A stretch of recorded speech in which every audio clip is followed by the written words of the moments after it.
Good day, children. Happy Republic Day to you all, my dear children. Starting with the chapter The Adventure, which is the seventh chapter of the book. I feel that the chapter name and the photograph resembles the same. This day is also adventurous for us when we got our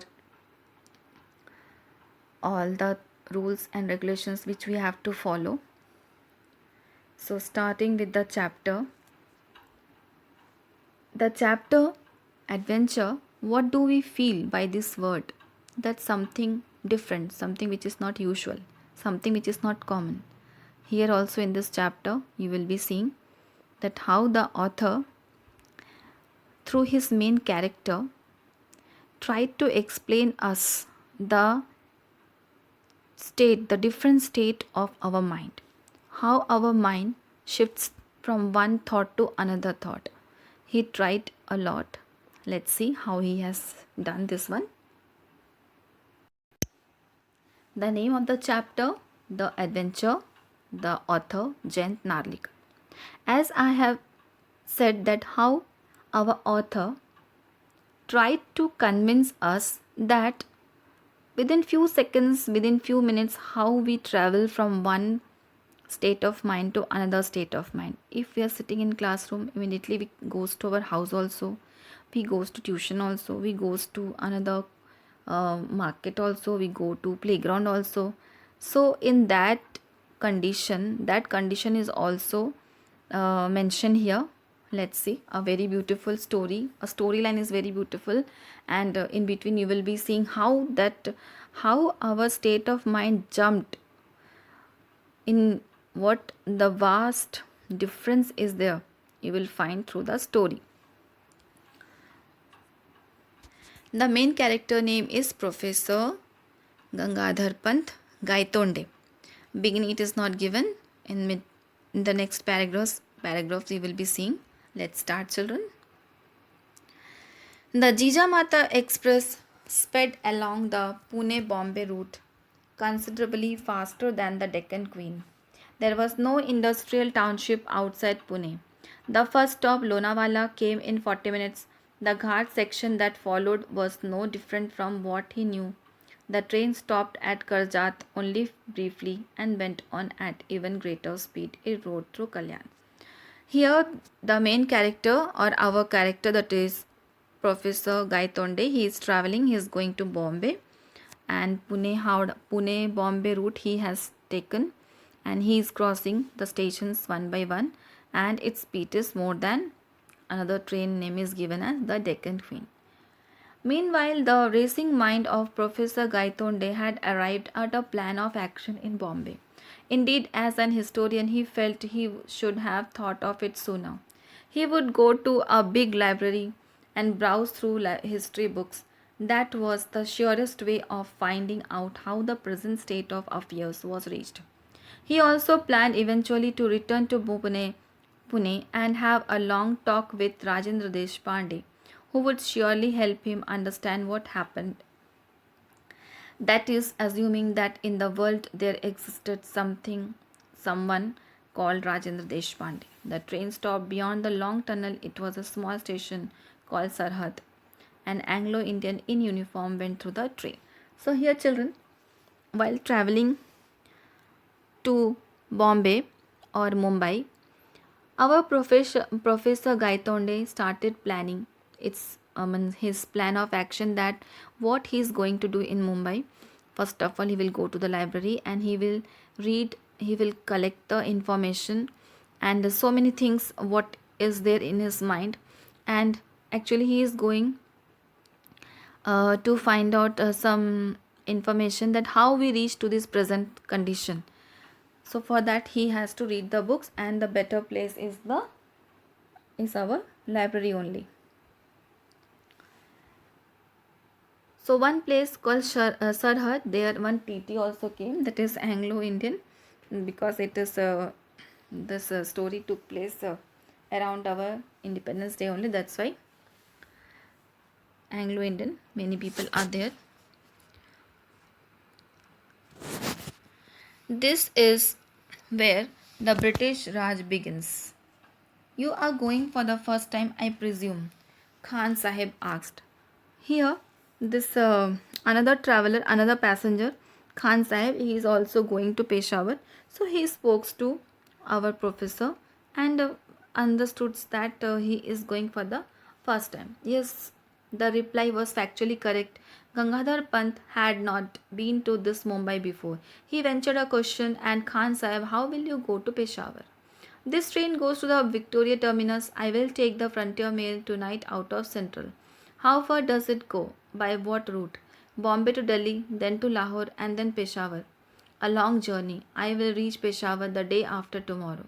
Thereafter, Khan Sahib spoke a lot about this business, and Gangadhar Pant was a willing listener. For in that way, he was able to get some flavor of life in this India that was so different. The train now passed through the suburban rail traffic. The blue carriages carried the letters GBMR on the side, Greater Bombay Metropolitan Railway, explained Khan Sahib. See the tiny Union Jack painted on each carriage, a gentle reminder that we are in British territory. The train began to slow down beyond Dadar and stopped only at its destination, Victoria Terminus. The station looked remarkably neat and clean. The staff was mostly made up of Anglo Indians and Parsis, along with a handful of British officers. As he emerged from the station, Gangadhar Pant found himself facing an imposing building. The letters on it proclaimed its identity to those who did not know this Bombay landmark. Here, after passing many stations, the train reaches to Dadar and then Victoria Terminus. He went out of the station and saw one very big building, that is the East India Company, that is the landmark of Mumbai that time. Not now. The East India Company building was there, and that was the landmark of Mumbai. That means landmark means ek pehchan, that is called, means through that land. Suppose when we are asking that where do you stay, some landmark. Suppose someone says I am staying in front of DMart. So obviously we know where is DMart. So immediately we recognize, oh, that place. Okay, like that. That is called as landmark. And where this Khan Sahib is going? He is going to Peshawar. Then after seeing that company, what thought came in the mind of professor? Let's see. Prepared as he was for many shocks, Professor Gaitonde had not expected this.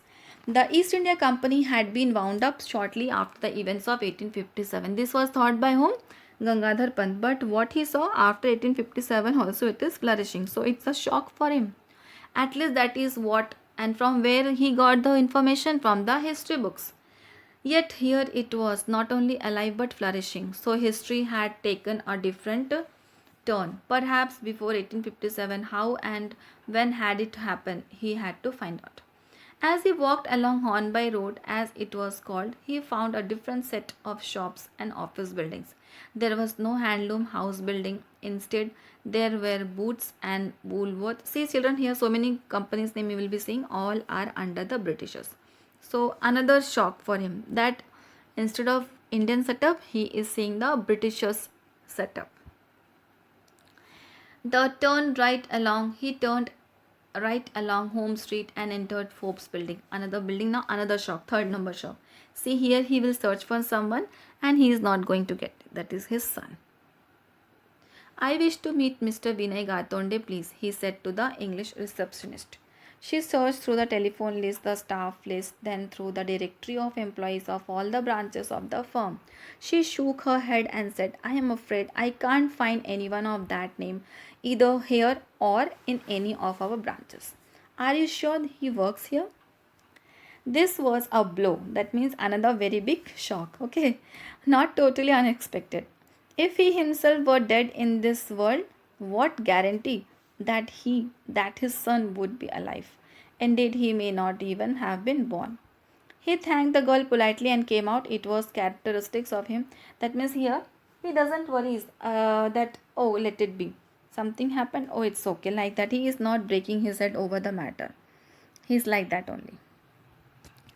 Yet to his relief, the town hall was there. Now here he is ready for going to get the fourth shock, but now he said, oh, now I got the town hall. Actually, he was searching the town hall. That means there the Asiatic Society is there. He entered the reading room and asked for a list of history books, including his own. That means he used to write the books, children.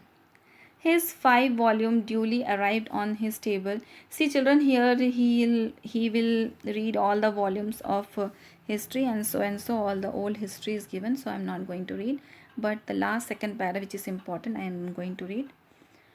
That page in the book described the Battle of Panipat, and it mentioned that Marathas, here you will be seeing that how Marathas won this Battle of Panipat, and they have expanded their kingdom to the north, and by seeing that expansion of Marathas, the East India Company, that means the Britishers also, they got startled, they got surprised, and they also started paying attention towards this Marathas. Okay, in these all you will get this paragraph.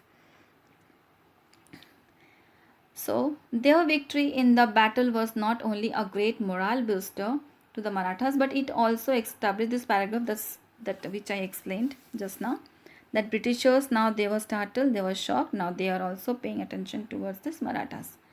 To its dismay, the East India Company, now what they will do, as we know Britishers are very clever, so they started making the friendship with the Marathas, and they did also.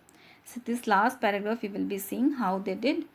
To his dismay, the East India Company met his match in the new Maratha ruler Vishwas Rao. He and his brother Madhav Rao combined political acumen with valor and systematically expanded their influence all over the India. The company was reduced to pockets of influence near Bombay, Calcutta and Madras, just like its European rivals, the Portuguese and the French. That means because of this Marathas, these Britishers could not expand their kingdom in those places where the Marathas were there. The Peshwas kept the puppet Mughal regime alive in Delhi in the this one, children. Now till here, you make sure that Gangadhar Pant reached to the battle of Panipat. This is very important. He reached, by reading the history books, he reached to the place that is the battle of Panipat.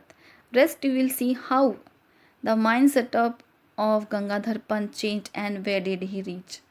Very interesting, children. Hope that you are understanding till the end of the chapter. You will understand the whole what's the author wanted to tell us. Till then, goodbye, children. Keep well. All the best.